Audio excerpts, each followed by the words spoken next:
भाई दूज की व्रत कथा। यह त्योहार कार्तिक शुक्ल पक्ष के द्वितीय को मनाया जाता है।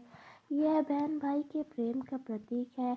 इस दिन भाई बहन को साथ साथ यमुना स्नान करना, तिलक लगवाना तथा बहन के घर भोजन कराना अति फलदायी होता है। इस दिन बहन भाई की पूजा कर उसके दीर्घायु तथा अपने सुहाग की कामना का हाथ जोड़कर यमराज से प्रार्थना करती है।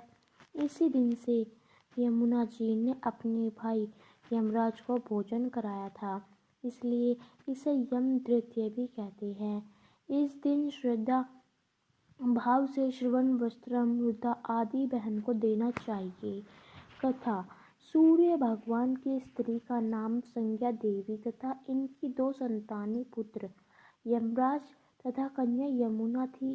संज्ञा पति सूर्य की उगती किरणों को न सह सकने के कारण उत्तरी ध्रुव प्रदेश में छाया बनकर रहने लगी।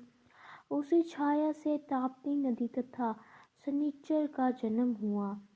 इसी छाया से अश्विनी कुमारों का भी जन्म बताया जाता है, जो देवताओं के वेग पिलचट माने जाते हैं। इधर छाया का यम तथा यमुना से विमाता सा व्यवहार होने लगा।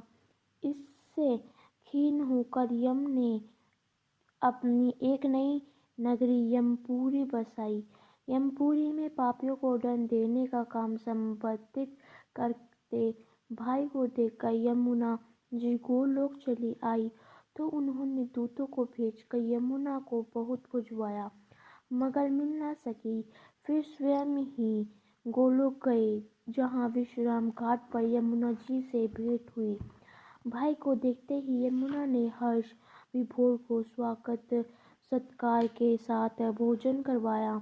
इससे प्रसन्न हो यम ने वर मांगने को कहा। यमुना ने कहा, हे भैया, मैं आपसे यह वरदान मांगना चाहती हूँ कि मेरे जल में स्नान करने वाले नर नारी यमपुरी न जाए। प्रश्न बड़ा कठिन था।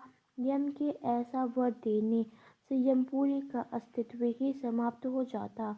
अतः भाई को असमंजस में देखकर यमुना बोली, आप चिंता न करें, मुझे यह वरदान दे कि जो लोग आज के दिन बहन के यहाँ भोजन करके इस मथुरा नगरी स्थित विश्राम घाट पर स्नान करे, वह तुम्हारे लोक न जाए। इसे यमराज ने स्वीकार कर लिया।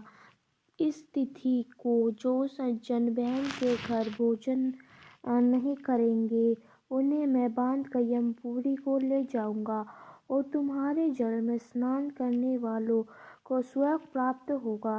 तभी से यह त्योहार मनाया जाएगा।